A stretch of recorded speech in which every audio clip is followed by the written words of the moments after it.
जय श्रीकृष्ण. आपण आता जी गोष्ट ऐकली ना, आपण आता त्याच्याच पुढची गोष्ट आपण कंटिन्यू करणार आहोत. बघा, माझा म्हणजे त्या आजींचा मोठा भाऊ अरुण, तो खूप शांत स्वभावाचा, सुस्वभावी, शांत असा देवाला देवाज्ञा झाली. तर नंतर 2 नंबरचा भाऊ माझा प्रकाश भाऊ, त्याचा पूर्ण दिसण्यासाठी माझ्या वडिलांचा डबल रोल. 6 फूट उंच, नाकी डोळी तरतरीत, बोलका स्वभाव, स्पष्ट वक्ता, जे असेल ते तोंडावर, सिंटोक, मनाने हळवा, दुसऱ्याला मदत करणारा, प्रसंगी धावून जाणारा, कष्टाळू, मेहनती, कलागुण तर भरपूर, रांगोळी, ड्रॉइंग, इलेक्ट्रिकल,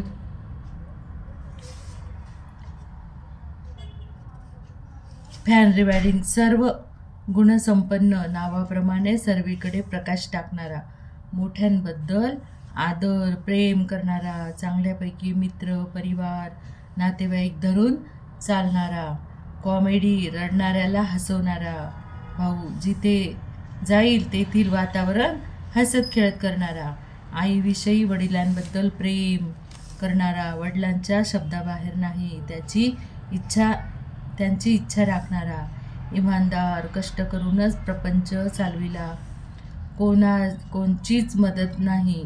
आजही 62 वर्षीही 8 ते 10 तास काम करतो, खाऊन पिऊन सुखी. त्यांनी पण स्वतःच्या पायावर शून्यातून आतापर्यंत संसाराचा गाडा चालविला, स्वतःचे घर बनविले. भक्तीचा वारसा तर आम्हाला आईकडून मिळाला. 4 भावंडांना दररोज पूजा करतो. शनिवारी उपास आला तर हरिपाठ, बावन्नी, गजाननाची, शिवस्तुती, आरत्या दररोज म्हणतो. वहिनींचं नाव आहे उषा वहिनी. भाऊची उत्तम सर्व प्रसंगी साथ दिली. उन्हाळे पावसाळे सर्व सहन केले. सर्वांना धरून चालणारी सुस्वभावी. पंकज आणि प्राची 2 मुले. पंकज नावाप्रमाणेच कोमल मनाचा, दुसऱ्याला बोलताना दुःख होणार नाही याचा विचार करून बोलणारा. भाऊचा डबल रोलच. देखणा, हुशार, टेन्शन न घेणारा, देणारा, शांत स्वभाव, प्रेमळ आहे त्यात सुख मानणारा, जे आहे त्यात सुख मानणारा, संतुष्ट, आई वडिलांवर परिवारावर प्रेम करणारा, असा मुलगा मिळायला नशीब लागते. हे आमच्या भाऊच्या पुण्यकर्माचे फळ. आपण म्हणतो ना, कर भला तो हो भला. भाऊची खूप इच्छा होती की मी नाही शिकू शकलो, पण मुलांनी खूप शिकावे त्याची तळमळ म्हणून त्यांनी इंग्लिश मीडियम कॉन्व्हेंट मीडियमला शिकविले. मुलांनी त्याचे सोने केले, इच्छा पूर्ण केली. प्राची तिच्या घरी सुखी आहे, सर्वांना धरून चालणारी आहे. प्राचीला 2 मुली आहेत, श्रावणी आणि अन्वी. पंकज आणि दीपाली यांना मुलगी आहे, तिचं नाव आहे गौरी नाही तर जीविका. आणि आता त्यांना एक छोटासा मुलगा आहे, तो आता 1.5 वर्षाचा झालेला आहे. असा त्याचं नाव श्लोक ठेवलेलं आहे. असे हे एक मुलगा एक मुलगी असलेले भाचा आणि भाचेसून. नंतर माझी एक बहीण आहे, तिचं नाव आहे सुमन. तिला सासरी सुमती म्हणतात, म्हणजे सुमन आणि सुमती नाव आहे तिचं, पण आम्ही सगळे सुमन म्हणायचो. पण तिच्या सासरी तिला सगळे सुमती म्हणतात. नावाप्रमाणेच नाजूक. सुमन म्हणजे फूल, कोमल मनाची, इनोसंट, लहान मुलासारखी प्रेमळ. सुमती म्हणजे आणि म्हणजे चांगली मती, मन बुद्धी असलेली, मनात कोणाची विषयी वाईट येणारच नाही. आई वडिलांची खूप लाडकी, शेंडेफळ म्हणून सर्वांची लाडकी. बहीण भक्तिवान, कामात स्वच्छ, नीटनेटकी, श्रद्धावान, सती सावित्री, पती म्हणेल तेच खरं मानणारी, शांत स्वभाव. पती विनायकराव शामराव इंगळे यांचा मुलगा, हे डॉक्टर आहेत. 3 मुली आहेत तिला. तिच्या 3 मुलींचे नाव आहे, एक दीपाली, पुष्पा आणि भाग्यश्री. त्यांच्या घरी त्या सुखात आहेत. आणि एक मुलगा आहे, त्याला नारायण म्हणतो आम्ही, पण त्याचं दीपक पण नाव आहे. परिवारावर प्रेम करणारा, हुशार, मोठ्यांचा रिस्पेक्ट करणारा, आदर करणारा, कर्तृत्ववान, मातृमुखी, मातृभक्त, पितृभक्त असा हा तिचा मुलगा आहे. 2-3 मुलीच्या पाठीवर झालेला. तसंच असा माझा परिवार, साधा सरळ जीवन जगणारे. मी घरात 3 नंबर लीला. माझ्या आधी मला 3 भाऊ झाले होते, पण तिसरा भाऊ 6 दिवसांनीच देवाघरी गेला. त्याच्या 1.5 वर्षातच माझा जन्म झाला. म्हणून पोषण कमी मिळाले. घरातील सर्व उंच, मीच फक्त 5 फुटाची. त्या काळातही आईचे वडील म्हणजे आजोबा घरातील कोणाचाही जन्म झाला का त्यांच्या डायरीत जन्मतारीख आणि वेळ लिहून ठेवत, नावासहित. माझ्या आईला सावत्र सासू असल्यामुळे माझ्या आजीनेच 5ही डिलिव्हरी पिंपळगाव राजालाच झाली. माझी आजी खूप छान होती. तिने मोठ्या मावशीच्या 8 डिलिव्हरी, मामीच्या 8, लहान मामींच्या 3, मोठ्या मामीच्या 2, मावशी लहान कमला मावशीच्या 4, शांता मावशीच्या 8, सर्वांच्या 50 डिलिव्हरी तरी तिच्या हातून झाल्या असतील. दिवसभर कामात असायची. सगळ्यांसाठी लोणची, वडे, पापड बायांना रोजदारी देऊन करून घ्यायची. एकदम स्ट्रॉंग, खमकी होती. पण मुलीचे प्रेम वडिलांवर खूप होते, कारण ते मुली माहेरी दिवाळी, आंब्याच्या सीझनमध्ये म्हणजे उन्हाळ्यात सर्व जमली का रात्री जागून गप्पा मारत मुलींना चांगलं सांगत संस्कार आजोबांनी पेरले. आजी दिवसभर काम करून थकली का रात्री लवकर झोपायची आणि जाग आली का उठून येऊन बघायची, अजून तुम्ही झोपलेच नाही. असे आमचे प्रेमळ आजोबा. एकुलते एक होते. त्यांना एक बहीण होती. निमगावला तिला दिलेलं होतं. आईने कधी म्हटले का काय बाबा, खामगावला असल्यामुळे सतत म्हणजे दररोज पाहुणे चालूच असतात. नातेवाईक दिवसभर कामे पुरतात. कोणी चहा, जेवण, कोणी मुक्कामी, कोणी बाजाराला, तर कोणी पगाराला, दवाखान्यात ॲडमिट, पेशंट, सोबतची लोक, सगळ्यांना डबे पुरवा, कोणी शेतातील माल विकायला. आमच्याच घरी म्हणजे सेंटर, आमचं घर म्हणजे सगळ्यांचं सेंटर. आजोबांनी सांगावे, असू दे बाई, तुझ्याकडून सेवा होते. सगळ्यांचे पाय तुझ्या घराला लागतात.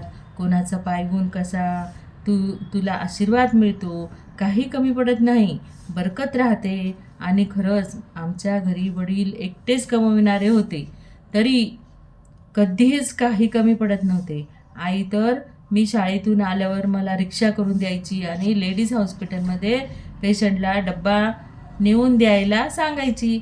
एवढेच नाही तर आम्ही ज्या वाड्यात राहायचो तेथील शेजारी काही खेड्यातील होते. आले का काही कमी जास्त असल्यास बाई, सर्व वाड्याची मास्तरीन बाई. सर्वांनी आईकडूनच मदत, म्हणजे पीठ, रॉकेल, दिव्याला तेल, साखर, कितीतरी सर्वांच्या गरजा भागवायची. परतफेडीचीही अपेक्षा न ठेवता निस्वार्थ सेवा. कोणाची लेक होती तर कोणाची बहीण, असे प्रेम करणारे शेजारी असत. खरंच तो काळ खूप चांगला होता. मोकळ्या मनाचा होता, मोकळ्या हाताचा, संकुचित नव्हता. आम्हा भावंडांची नावेही आमच्या आजोबांनीच ठेवली. मोठा भाऊ सकाळी म्हणून अरुणोदयाच्या वेळी झाला म्हणून अरुण ठेवले. दुसरा झाला तेव्हा उजडले होते म्हणून प्रकाश ठेवले. माझे लीला ठेवले. देवाची लीला अगाध आहे. भाऊ गेला आणि मुलगी झाली. आजी म्हणाली हिरा गेला आणि हिरकणी आली. गाणेही बनविले. महादेव पार्वती अरुणोदय झाला, प्रकाश पडला, देवाची लीला जन्माला आली, सुमने फुलली. आजोबांना आम्ही आजोळी गेलो का नातवंडाची घरी नावी बोलवून सर्वांची कटिंग करून घेणे, नखे काढणे, गोष्टी सांगणे. तेही खामगाव कॉटन मार्केट चेअरमन होते. उंच, गोरे, धारदार नाक, मजबूत बांधा, सात्विक विचाराचे. माझ्या माटरगावच्या आजोबांनी त्यांना सांगितले की तुम्ही आता राजीनामा द्या, तर लगेच राजीनामा दिला. वेहाचा शब्द पाडणारे अशी लोक आता होणे नाही. माझी पुण्य आहे की मी त्यांची नात आहे. मलाही घरी पाहुणे आले का खूप आनंद होई. त्यानिमित्त मावशी, मामा, आत्या, आजी, काका यांच्या भेटी होत. खुशाली कळे. मीही सगळ्यांना प्रेमाने पाणी देणे, चहा देणे, जेवायला वाढणे, आईला स्वयंपाकात मदत करणे, गप्पा ऐकणे. घर छोटे असल्यामुळे 2च रूम होत्या, त्यामुळे स्वयंपाकघरातच जेवणे, तेथेच झोपणे, अभ्यासाला सुट्टी. विशेष म्हणजे चुलीवर स्वयंपाक असायचा. आई गावाला गेली का सर्व जबाबदारी माझ्यावर. आमचे मावशीचे मिस्टर काका नेहमी म्हणत, पार्वताबाईचा घर किती आनंदी आहे.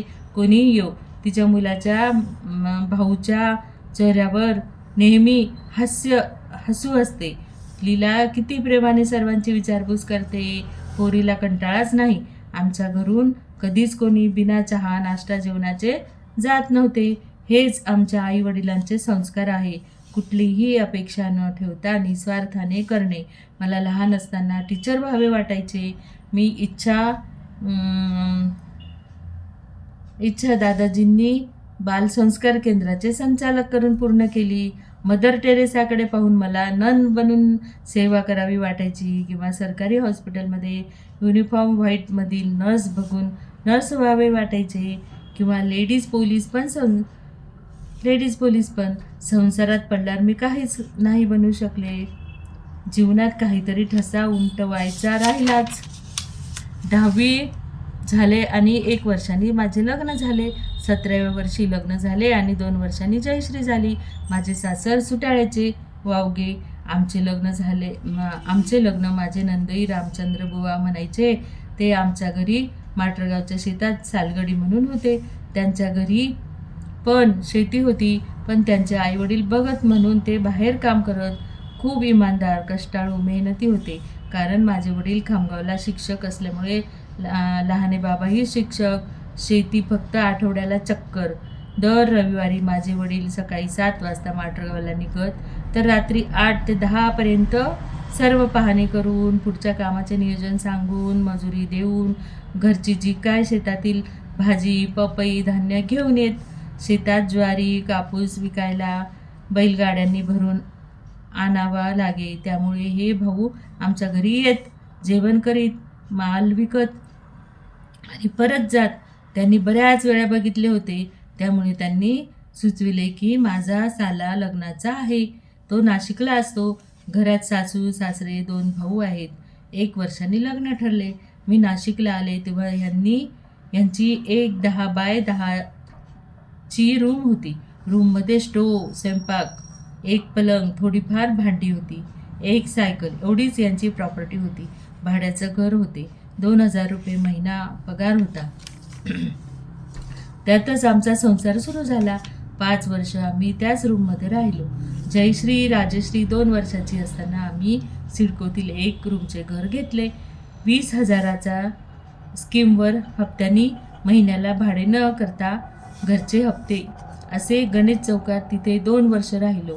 त्यानंतर 4थ्या स्कीममधले घर घेतले 20,000ला, पण रोखमध्ये.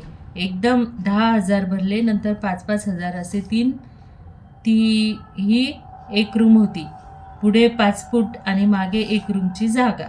2 वर्षे 1 रूममध्ये राहिलो. नंतर मागची रूम बांधली, तेही लोन काढून कंपनीचे.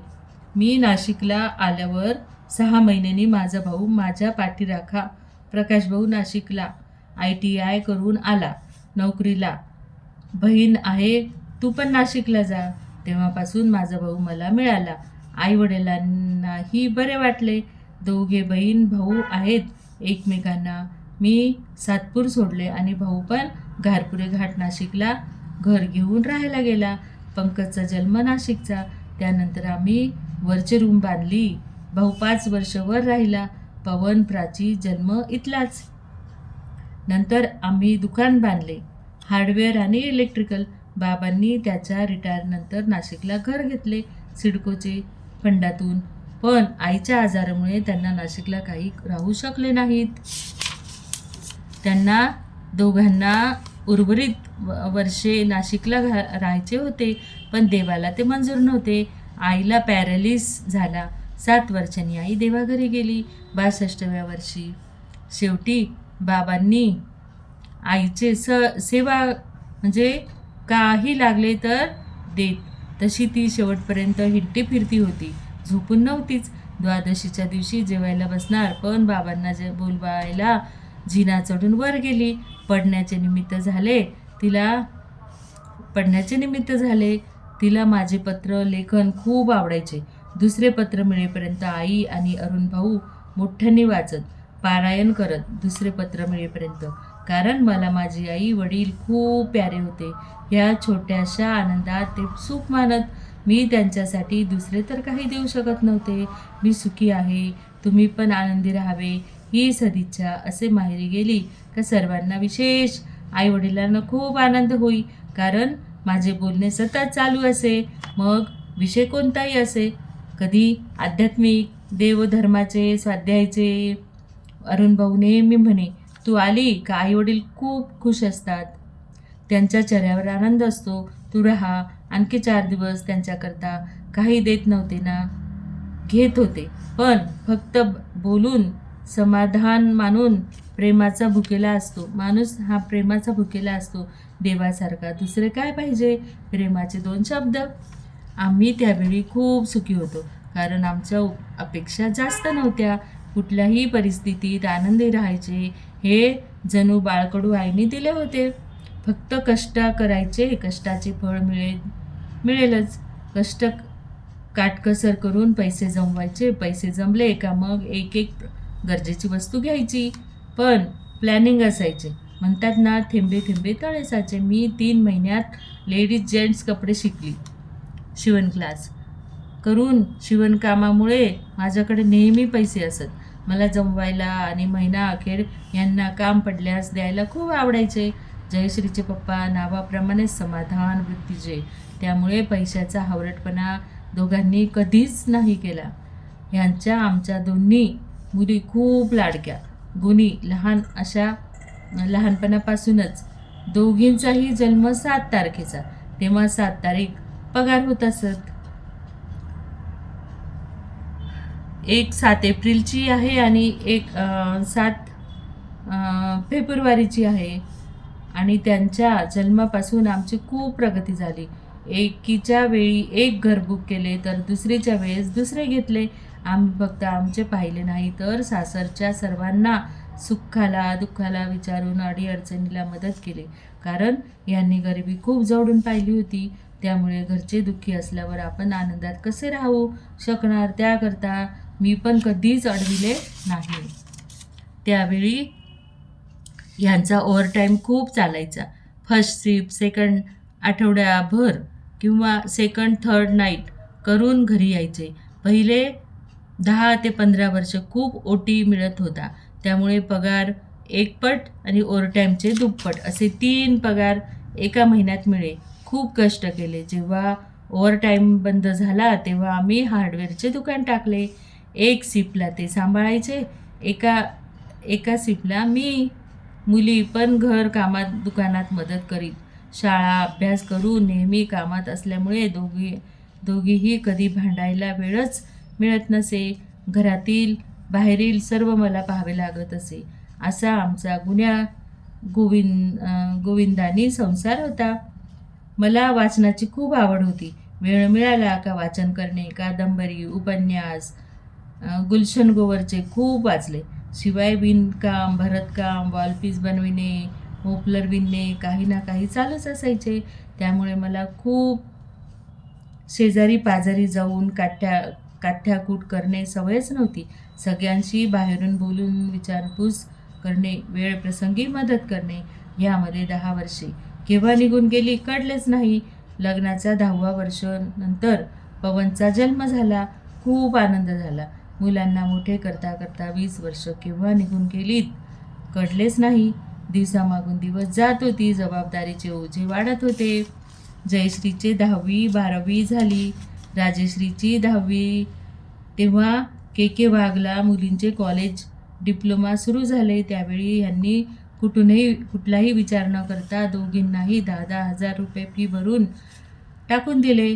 कम्प्युटर इंजिनिअरिंगला मुलगा मुलगी भेद न करता त्यांनी पण मेहनत करून मराठी मीडियम असून इंग्लिशमधून शिक्षण पूर्ण केले.